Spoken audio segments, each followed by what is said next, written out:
And we see in the case, Bilvamangal Thakur comes to mind. That he's in his former life, and we don't ever want to think offensively of Bilvamangal Thakur. This is Leela, pastimes for the benefit of the fallen souls. But we're told he was so attached and addicted to this prostitute, whose name was Chintamani, that during the funeral ceremony of his father, his mind became agitated. He couldn't make it through the funeral ceremony. So he leaves in the middle of the funeral ceremony to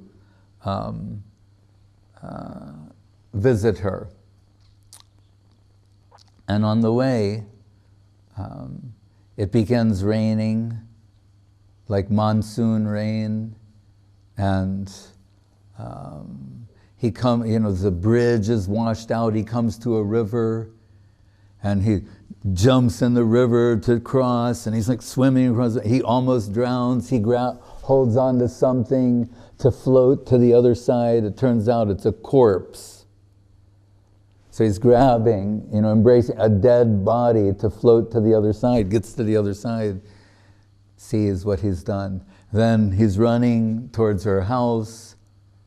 The gates close, it's still thundering, lightning, raining. So he can't get through the door. He climbs the wall, using one vine to climb the wall. It turns out it's a python. Then he finally makes it there and comes, knocks on the door, and Chintamani opens the door and sees him, and he's a mess from all of this. And she says, if you had an ounce of that type of dedication for Krishna, you would be a great devotee. And what are we told? These words, they,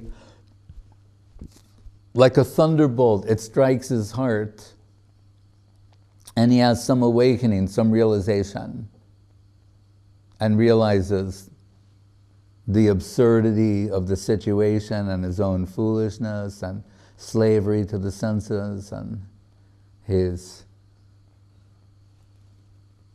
takes up the spiritual path in earnest.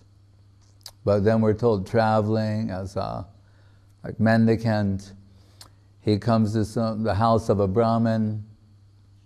They offer him something and lodging for the evening, and he's again agitated by the wife of the Brahmin.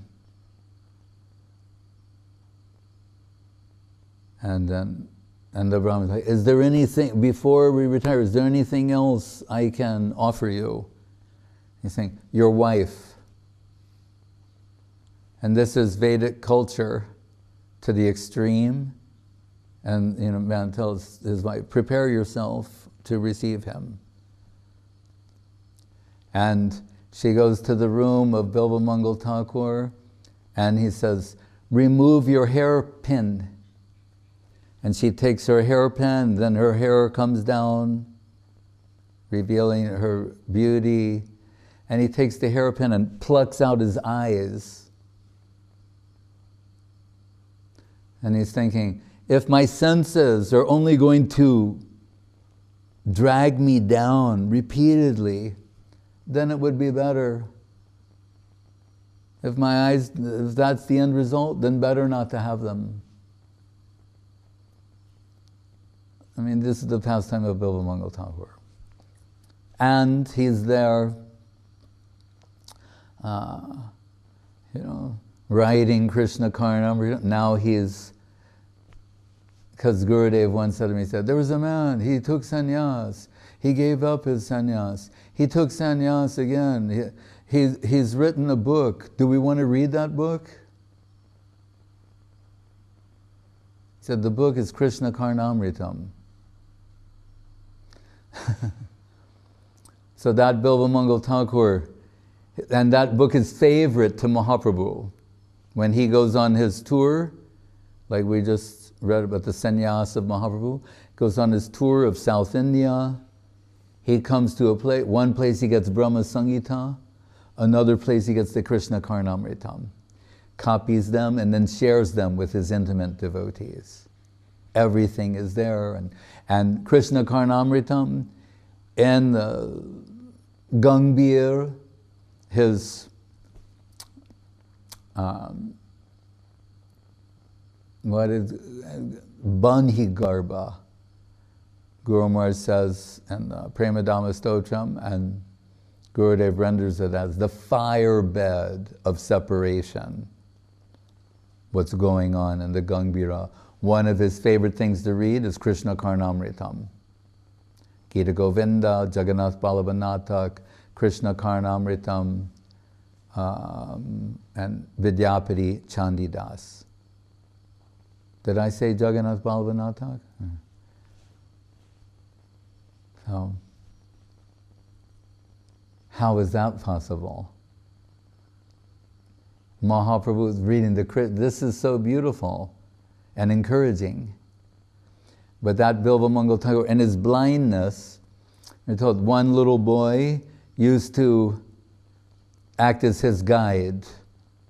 So he just holds the hand of the little boy, and the little boy takes him different places and meets his necessities, everything. And one day when they're walking, the little boy pulls his hand away from him. So he's totally helpless, right? Because he's blind. And Bilvamangal's response to that, he said, "You may be able to remove my hand from your hand from my hand, but you will never be able to remove your lotus feet from my heart." Then we can understand that boy is Krishna, who takes him everywhere.